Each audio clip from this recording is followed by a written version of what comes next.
Bom dia, paz do Senhor.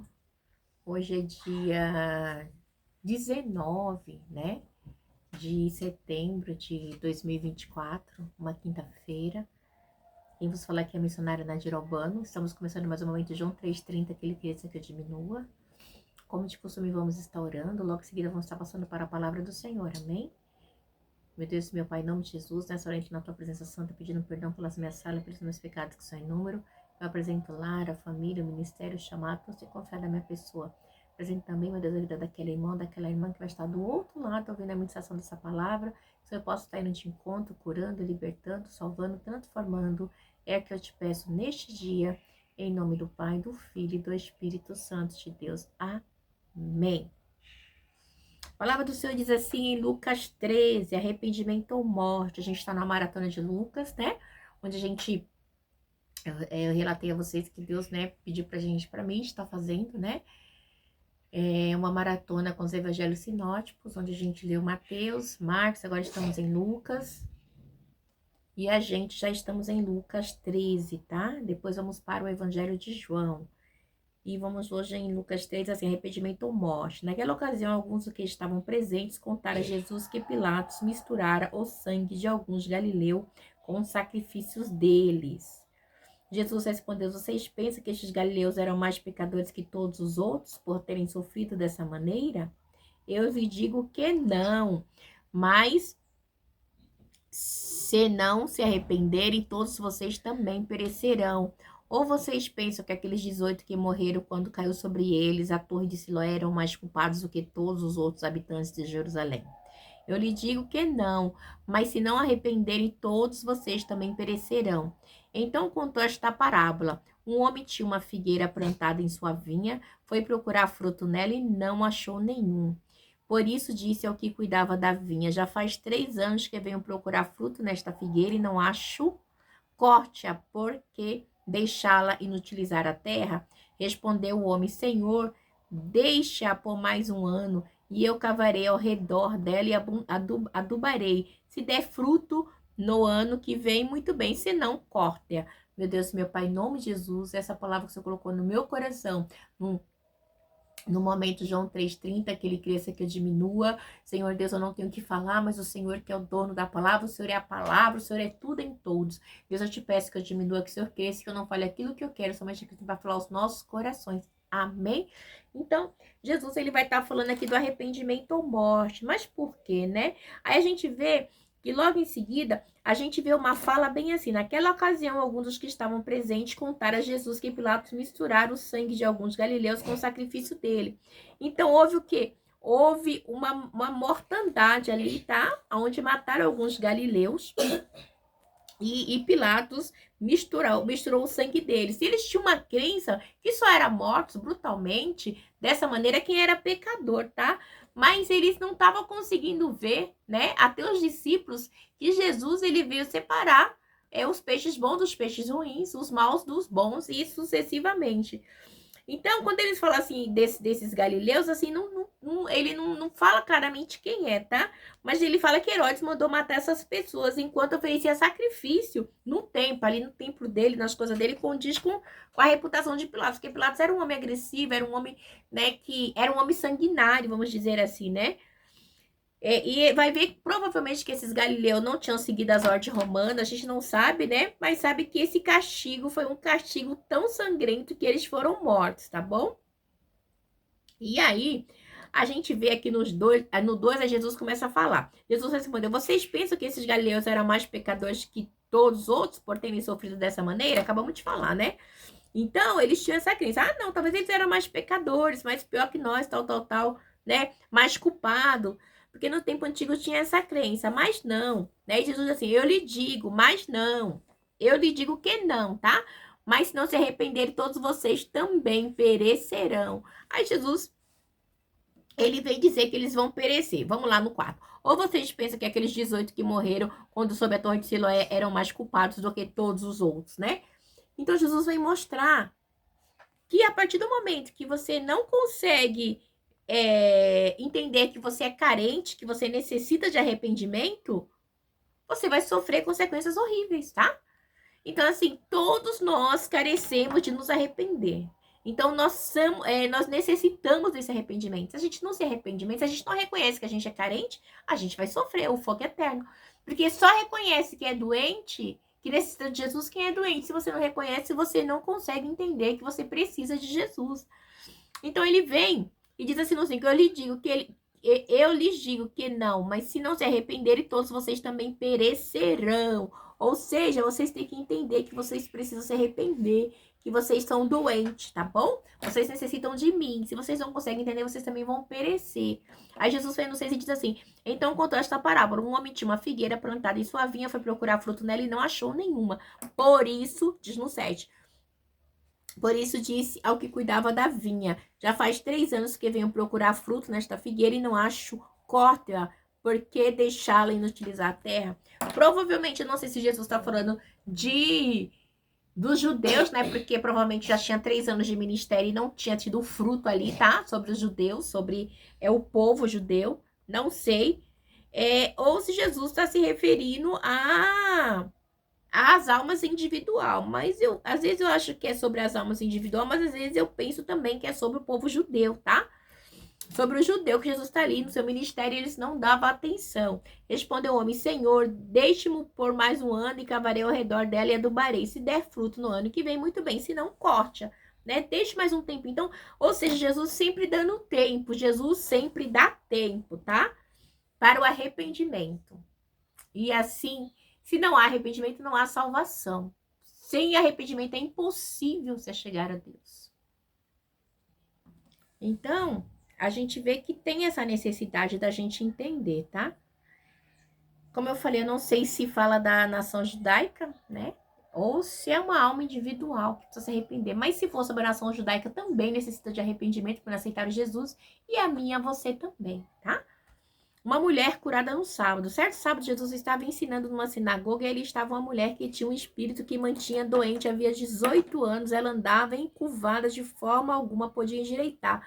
Olha só, Jesus estava ensinando no templo e tinha esta mulher, né, 18 anos doente, 18 anos encurvada, igreja. Olha só, ao vê-la, Jesus chamou à frente e lhe disse, mulher, você está livre da sua doença. Então lhe pôs as mãos e imediatamente ela se endireitou e passou a louvar a Deus, né? Igreja, pensa 18 anos, essa mulher andando encurvada, né? Comendo pó, sem olhar para cima, sem conseguir olhar para o céu. Jesus olhando, detectou que era algo espiritual. A vê-la, Jesus chamou à frente e lhe disse, mulher, você está livre da sua doença, porque era algo espiritual. Indignado, porque Jesus havia curado no sábado, o dirigente da sinagoga disse ao povo, há 6 dias em que se deve trabalhar. Venha para cá ser curado nestes dias e não no sábado, né? Então, assim, não, ela vem de sábado ser curada? Como assim? Olha só. E o Senhor lhe respondeu, Jesus responde, hipócritas, cada um de vocês não desamarra no sábado o seu boi ou jumento do estábulo e leva ali para dar-lhe água? Então, esta mulher, uma filha de Abraão, a quem Satanás mantinha presa 18 longos anos, não deveria, no dia de sábado, ser libertada daquilo que aprendi? Então, Jesus deixa bem claro, tá? A hipocrisia deles, e Jesus deixa bem claro também que a doença da mulher era algo espiritual, que era o diabo que havia oprimido essa mulher há 18 anos, tá? Tendo dito isso, todos os seus opositores ficaram envergonhados, mas o povo se alegrava com todas as maravilhas que ele estava fazendo. Tudo bem, meu amor? Então, eles ficaram envergonhados, porque queriam reprimir Jesus. E Jesus mostra, igreja, que essa mulher ela estava com uma opressão maligna, tá? Vem nos mostrar também, tá? Esse capítulo da mulher curada no sábado, que tem espíritos malignos que vêm oprimir, trazer doença. Então, a gente tem que identificar aquilo que é espiritual e aquilo que é carnal. E provavelmente, provavelmente não, essa mulher ela estava com a coluna rígida, que ela não conseguia voltar. Talvez quando ela tentasse, ela sentia dor de tamanha possessão que ela tinha ali, que era algo demoníaco. Jesus diz assim, você está livre. Quando Jesus disse isso, o espírito maligno saiu dela. Igreja, que coisa linda. Jesus expulsou e Satanás foi derrotado. Os laços de Satanás foi derrotado. rejeitado. E o defeito físico que ele ocasionava naquela mulher, aquela opressão maligna, ela foi liberta, ela se endireitou, ela conseguiu olhar para cima, ela viu o rosto de Jesus, igreja, que coisa linda. A gente vê, e aí vê esses homens querer reclamar Jesus porque ele curou no sábado, como assim se no sábado eles pegavam os animais para dar água, né? Então assim, vocês desamarram os animais. Então, o animal vale mais que uma alma. A gente vem falando da palavra do Senhor desde ontem, né? O Senhor falando ali, né, que até as aves do campo, os animais de beber, imagine a nós. Então, Deus vem mostrando, Jesus fala assim, para quê? Essa mulher tá sofrendo e vocês vão falar para mim que eu não posso curá-la? Né? Então, assim, Jesus mostra o poder dele. Igreja, eu não consigo nem imaginar a alegria desta mulher conseguir olhar para cima, conseguir respirar, conseguir olhar para alguém tete a tete, olhar nos olhos. Ora, manda sude comanai. Igreja, porque ela era encurvada, ela estava sobrecarregada por espírito maligno, por um espírito maligno, tá? E Jesus a libertou, tá? Daquele espírito que a prendia, daquele espírito que a oprimia. E o nome do Senhor foi glorificado. Aí Jesus vem assim, a parábola do grão de mostarda e do fermento. Então Jesus perguntou, com que se parece o reino de Deus? Com que se compararei? Né? Com que se parece o reino de Deus? Né? Com que? Né? Então Jesus pergunta, com que se parece o reino de Deus? Com que se parece? E é como um grão de mostarda que um homem semeou em sua horta, ele cresceu e se tornou uma árvore, e as aves do céu fizeram um ninho em seu ramo. Ele vem mostrar que parece o quê? Um grão de mostarda, porque o grão de mostarda é uma semente pequenininha, tá? É pequenininha, mas quando ela cresce, ela se torna imensa e cria ramos, tá? E esses ramos, eles acolhem os animais. Mais uma vez ele perguntou, com que comparei o reino de Deus? É como um fermento que uma mulher misturou com grande quantidade de farinha e toda a massa ficou fermentada? Quando ele compara aqui com o fermento, é porque ele diz que cresce, tá? O reino de Deus, ele tem que crescer. O reino de Deus, ele tem que expandir para que haja cura, como houve desta mulher, tá? Para que os espíritos imundos sejam expelidos e Satanás seja derrotado, tá? Porque Satanás, ele tem que ser derrotado. Satanás derrotado, tá? Ele tem que ser derrotado, né? Mas ele quer persistir sempre. Então ele mostra, por quê? Porque o grão é tão pequenininho, igreja. É tão pequenininho como se fosse um pingo do i, né? Um dia eu fiz vou fazer uma pregação e eu comprei um vidrinho de grão de mostarda. Então simboliza a grandeza, tá? As nações, né? Expandindo para todo mundo o evangelho de Cristo. Então esse fermento é isso, porque ela leveda, ela cresce tanto, né? Jesus está falando aqui da pregação do evangelho, como ele falou da falsidade, da mentira, da hipocrisia dos fariseus. Vamos lá, porta estreita. Depois Jesus foi pelas cidades e povoados e ensinava prosseguindo em direção a Jerusalém. Alguém lhe perguntou, Senhor, serão poucos os salvos? Ele disse, esforce-se para entrar pela porta estreita, porque eu lhe digo que muitos tentarão entrar e não conseguirão. Por que muitos? Porque o evangelho requer renúncia, tá? O evangelho é servir. E muitas pessoas não conseguem entender que estamos aqui para servir. Igreja, as pessoas não querem servir, não. Elas acham que estamos aqui para... Jesus, o Filho do Homem, ele veio para servir, ok? Até aí, ok. Mas ele serve a mim, a você, para a gente servir ao próximo, tá? Porque o reino, ele é dado para mim e para você. Eu lembro aqui da multiplicação dos pães, tá? Quando os discípulos falam assim, mestre, despeça o povo. Eu disse, não, eu tenho compaixão. Eu não quero que eles saiam, que eles morram, né? São 3 dias, Aramanda Sudecumaná e comigo. E Jesus diz o quê? O que vocês têm aí? Ai, nós não temos. Jesus vai e compra vocês. Ai, nós não temos dinheiro, tal. Nem se tivesse. Jesus assim, então, o que vocês têm aí? Temos 2 peixes, 2 peixes e 5 pães.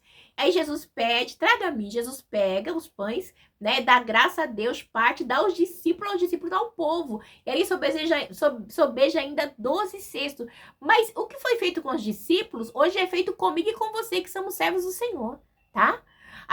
Hoje nós somos discípulos de Deus também, de Jesus. Então o que Jesus dá para mim e para você é para multiplicar, é para crescer, é para sobejar. A gente tem que aprender a servir, a gente tem que aprender a dividir, tá? Esse evangelho que você é o centro das atenções, que você tá aqui só para receber, é mentira, tá? É mentira do Satanás, que a gente tá aqui para servir, para abençoar e para fazer a diferença no reino de Deus, tá? Aranda sude comandai manda sai, tá? Porque não tem como você passar na porta estreita se você não sabe abençoar, se você não sabe dividir, se você não sabe perdoar. Não é fácil. Perdoar não é você trazer a pessoa e sentar na sua cadeira e ficar batendo papo, não. Perdoar é perdoar, você tirar o fardo do seu coração e liberar.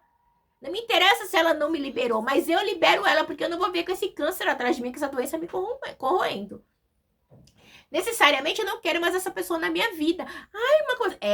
Porque você sabe que uma pessoa te fez o mal. Você vai trazer ela para assinar na sua mesa de novo pra quê?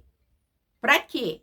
José, quando seus irmãos traíram, venderam, tentaram matar, José depois deu casa para ele. José não trouxe para morar no palácio, não, tá? José deu terra para seu pai e seus irmãos construírem, tá? A gente tem que entender que perdoar é uma coisa, agora tá junto é outra, tá bom? Porque automaticamente também muitas pessoas, quando elas conseguem entender que você é diferente, que você é a luz do mundo e o sol da terra, automaticamente elas mesmas saem por elas mesmas, porque elas não conseguem suportar a luz que há em mim, que há em você, tá? Porque muitos mentem, enganam, é invejoso, quer humilhar os outros, se acha demais e vê que você não é igual. Chega um tempo, igreja, que ela mesma sai. Ela mesma causa situações para sair. Se a gente não consegue tirar, Deus não permite que esse tipo de pessoas permita na minha e na tua vida, ok? E diz assim, quando o dono da casa se levantar e fechar a porta, vocês ficarão do lado de fora, batendo e pedindo, Senhor, abre-nos a porta. De quem que... Oi, meu filho. De quem que a gente lembrei aqui agora? Hã? Que lindo, meu amor. Das 10 virgens, tá? Em Mateus 25. A gente lembra das 10 virgens. Tá? Porque elas chegam, né, para Jesus e falam, Senhor, abre a porta, vai lá. Você não tem azeite? Né? Vai comprar o azeite e vem. Não, quando elas chegaram, não deram tempo, igreja, tá? Não vai dar tempo. A nossa vida com Deus, ela tem que ser posta hoje, não é amanhã, tá?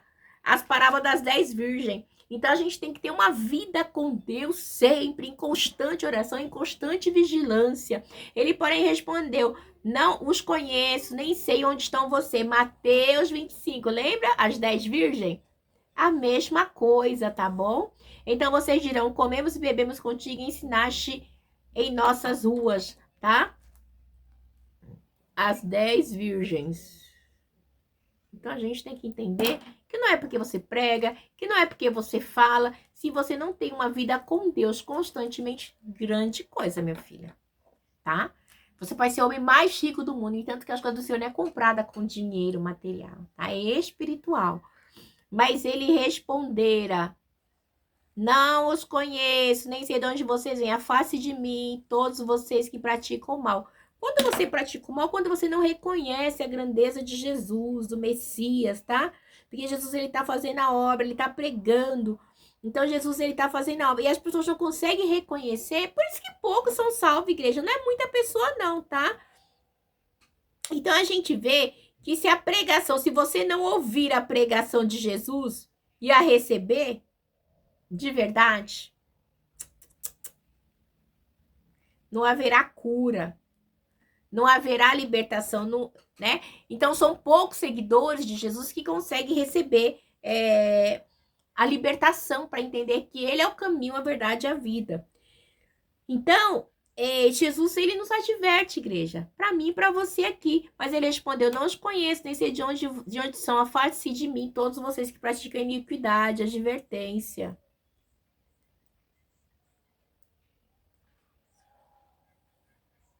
Jesus sempre nos adverte. Ali haverá choro, ranger de dentes. Meu Deus do céu, olha só, igreja.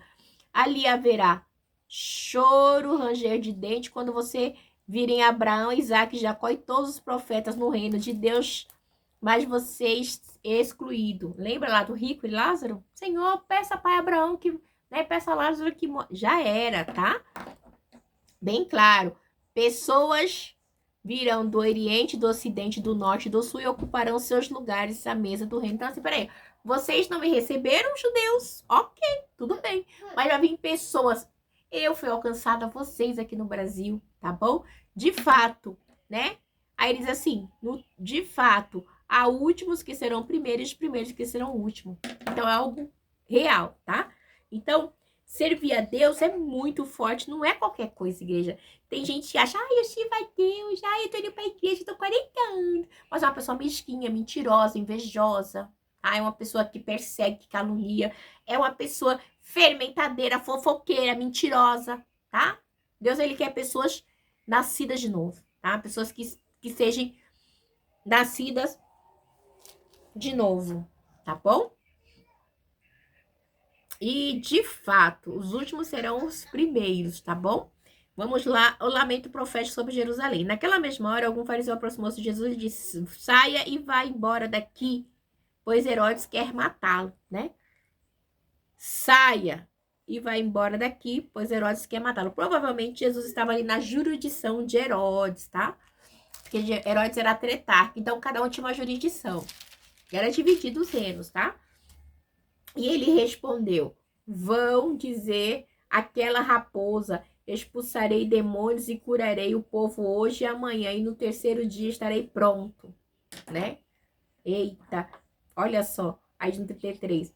Mas preciso prosseguir hoje, amanhã e depois da manhã, pois certamente nenhum profeta deve ser morto fora de Jerusalém. Jesus mostrando ali, você não vai me matar, porque tem uma promessa, tá?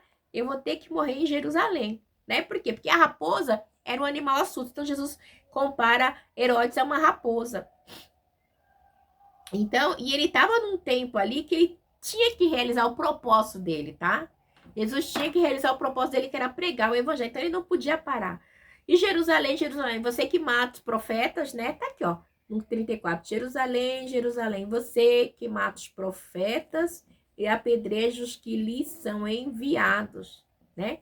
Aí Jesus começa a declarar das vezes que ele quis trazer Jerusalém. Ó, quantas vezes eu quis reunir os seus filhinhos como a galinha e reunir os seus pintinhos debaixo das suas asas, mas vocês não quiseram. Então, Jesus, ele tinha um carinho muito grande por Jerusalém, tá?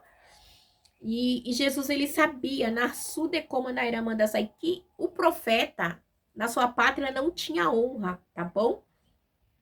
E ali havia morrido numerosos profetas também ali em Jerusalém por pregar o verdadeiro evangelho.